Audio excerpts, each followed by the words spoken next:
السلام علیکم ورحمۃ اللہ وبرکاتہ. څنګه دوستانو مرګرو امید کوم چې تاسو به ښه روغ جوړ یئ. زه یم ستاسو ورور ستاسو ملګری قاري محمد شعیب. دوستانو مشرانو یو اهمه ویډیو در سره شیر کوم. دا هغه ویډیو ده چې 2 ورځې مخکې د سعودي حکومت د دعوت تبلیغ عالمی تحریک باندې د دهشتګردۍ الزام لګولې دی او په خپل ملک کې په تبلیغ باندې پابندي لګولې ده او هغه ویډیو به هم زه تاسو سره شیر کما. په کومه ویډیو کې چې هغه امام دا بیان کوي چې دا تحریک دا دعوت دا د پیغمبرانو نه نه ثابت، دا د صحابو نه دی ثابت او دا د دین فقهاو نه دی کړی، دا امامانو نه دی کړی او دا شرک دی، دا بدعت دی، دا گمراهی ده او دا خلک چې کوم دی د خپل ځان نه منفرد خبرې جوړې کړي دي. نو زه ستاسو سره هغه ویډیو شیر کوم. تاسو هغه ویډیو ډېر په غور باندې واورئ. عربي ده خو ما د هغې مخکې ترجمه چې کوم دی د اردو پښتو وکړله چې د هغې راځئ چې اوس هغه ویډیو زه تاسو ته واوروم. تاسو یې ښه په غور باندې وګورئ خو بیا فیصله وکئ چې آیا دا د سعودي حکامو او د سعودي ګورنمنټ دا صحیح فیصله کړې ده او که غلطه فیصله یې کړې ده.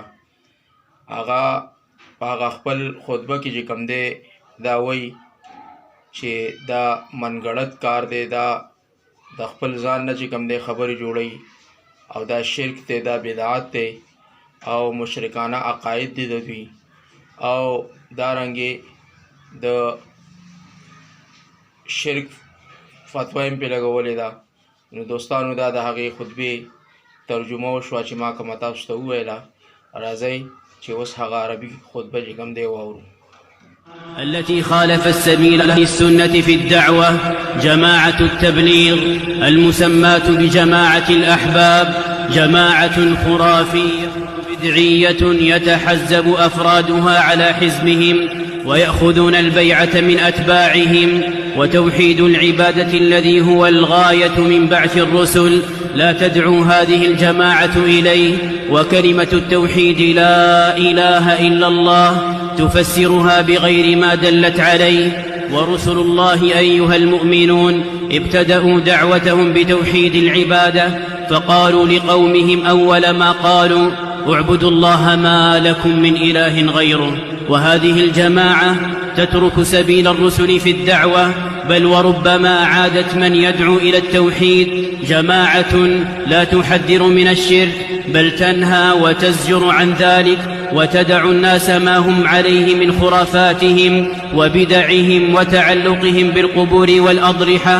والدعوة إلى الله في الإسلام دعوة على علم وبصيرة، وأفراد هذه الجماعة ليسوا كذلك، فإنهم يجهلون أصل الدين ويهملون أساس الملة، يؤسسون للخروج في سبيل الله لدعوة غير مستقيمة وبشباب غير مؤهلين، جماعة تبتدع طرقا في الدعوة ما أنزل الله بها من سلطان، كالتعبد لله بالخروج 3 أيام من كل شهر و40 يوما من كل عام و4 أشهر في العمر، وما فعل ذلك رسول الله صلى الله عليه وسلم ولا أصحابه رضي الله عنهم ولا التابعون لهم بإحسان. تاسو واورېدله د هغې حاصل دا دی چې دی امام صاحب د جمعې په خطبه کې دا ووی چې دا د دعوت تبلیغ دا کار دا بدعت دی، دا گمراهی ده، دا ضلالت دی او دا چې کوم دی شرک دی او دا منګړت دی او دا د خپل ځان نه چې کوم دی جوړ کړي دي او په دې کې د 3 ورځو دپاره وتل او په میاشت کې چې کوم دی دارنګې 3 ورځې لګول او چله لګول او 4 میاشتو له وتل په ټوله زندګۍ کې دا نه د صحابو نه ثابت دي، نه د تابعینو نه ثابت دي، نه د تبع تابعینو نه ثابت دي او دا کار نه پیغمبرانو کړی دی. زما عزتمندو فیصله اوس په تاسو باندې ده. دا د دعوت تبلیغ دا کار دا د انبیاء علیه السلام میشن دی، صحابه کړی دی، او زمونږ دا ایمان دی چې د قیامت پورې بل پیغمبر دنیا ته راتللو والا نشته. نو کنتم خیر امة اخرجت للناس ته چې کوم دی دا یو جماعت دی چې د قیامت د قایمېدو پورې به چې کوم دی دا دعوت تبلیغ دا کار کوي. فیصله اوس په تاسو باندې ده. مونږ ته خپله رایې راکئ، کومنټ وکئ، زمونږ دا ویډیو زیاده نه زیاده شیر کئ، او زمونږ چینل چې کوم دی ته راشئ او ویزټ وکئ، او د الله د رضا دپاره چې کوم دی دا ویډیو شیر کئ. جزاکم الله خیرا. السلام علیکم ورحمة الله وبرکاته.